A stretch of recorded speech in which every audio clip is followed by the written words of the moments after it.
Hello, my dear friends and family, I'm Operator Starsky, and today we're going to talk about something quite interesting that was mentioned quite a lot lately. Because Ukraine is building its own ballistic missiles, of course, we're talking about the FP9. We already mentioned it before in previous episodes, but today it's even more important because Ukraine is finally approaching the final stage of development. So in this episode, we're going to speculate just a bit why it's important for us and why Russians are being so hysterical in the social media while they still have access to the internet. Now let's get into it. First of all, what is FP9? It's a Ukraine-made ballistic missile developed by the company Firepoint.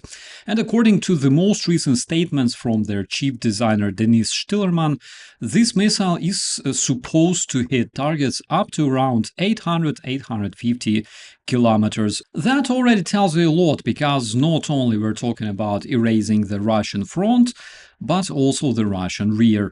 The Ukrainian deep strike strategy that proved itself so effective, so Russia, which is one of the world's top 3 oil exporters, lost almost half of its capacities due to Ukrainian drones only. Now, returning to FP9, that missile has a range of over 800 kilometers, speed over Mach 1, possibly even higher, with a warhead carrying around 800 kilograms or almost 2,000 pounds of explosives and precision roughly within 20 meters. Which kinda hints that this missile is something that is designed to hit stationary, big, important targets on the Russian territory. And one more thing that is very important is its speed. Shtillerman said that their missile will hit faster than Russian Iskander. We're talking around 1200 meters per second or more versus 800 meters per second in Russian missile, which basically means that the Russians will have less time to react to the threat and less time to intercept the missile.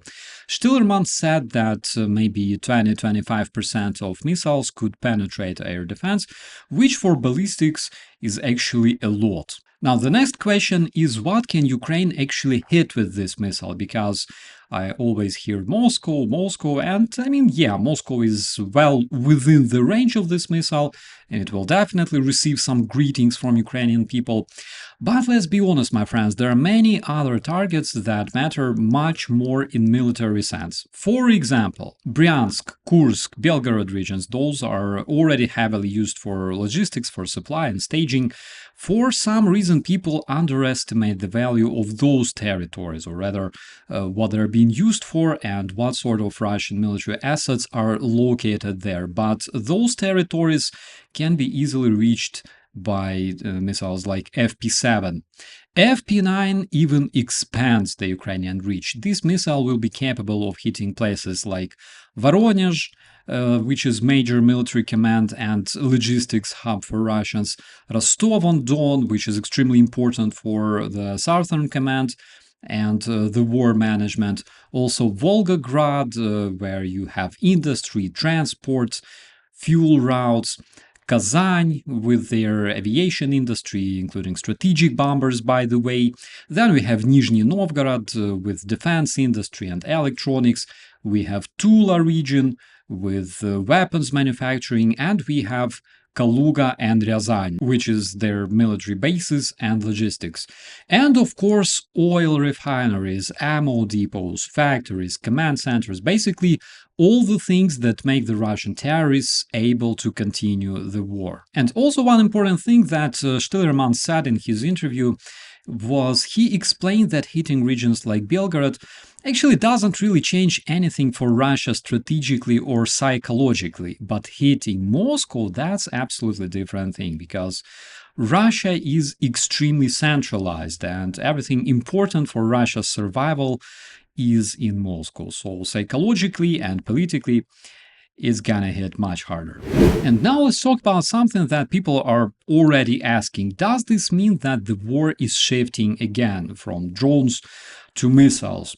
Honestly, not exactly. Drones are still cheap and produced massively, and they are very effective for constant pressure. But missiles, and especially ballistic ones, Ukrainians prepare them for something absolutely different. They are for high-value targets, as well as heavily protected targets, and most importantly, fast strikes, because right now what we see is that drones and cruise missiles often struggle against strong air defense, especially around Moscow, and even the developer himself admits that. So ballistic missiles are kind of next step. It's not a replacement for drones, but more like a really important addition, which could slowly start something like a ballistic competition, because once one side starts using them more actively, the other side will respond, and Russian terrorists already rely heavily on ballistic missiles, for example, like Iskander. And now Ukraine is entering the same field. And now the most interesting part, my friends, magnificent Russian air defense. Because everyone always asks, can these missiles be intercepted? The short answer is, of course, yes, but it's really not that simple. Even systems like American Patriot sometimes struggle with high-speed ballistic targets. For example, we've seen that in the Middle East. Now, what about Russian air defenses? Do they have anything to be able to intercept ballistic threats?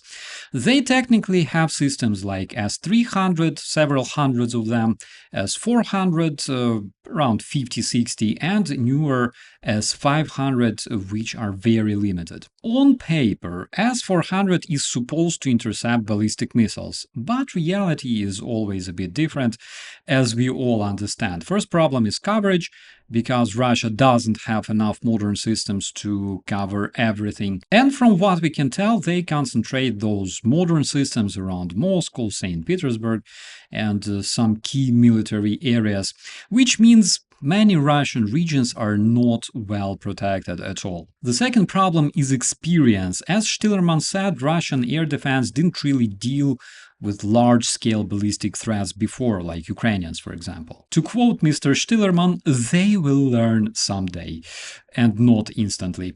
And third problem is quantity, because even good air defense can be overwhelmed. If missiles are cheap enough and produced in large numbers, some will definitely get through, and even a few successful hits will be enough.